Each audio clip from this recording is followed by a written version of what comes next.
Let's talk about sacking clients.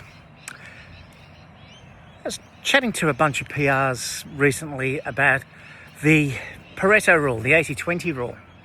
And in PR, like all businesses, the 80-20 rule applies brilliantly to your customers, that 20% of them bring in 80% of your revenues and 20% of them bring in 80% of your hassles.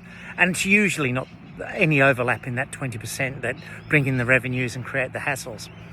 So one of the things for business owners is minimizing the hassles from that 20% of problematic customers and maximizing the service you can give to that 20% of customers that bring in 80% of your revenues.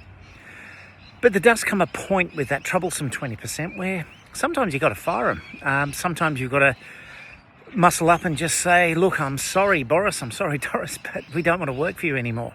You can maybe quote them some really expensive work, but of course the downside there is that you quote a premium for the work and they accept it, and then suddenly you've got stuck with a problematic, demanding client that then wants you to work for the premium that they've accepted. So yeah, there's a risk there.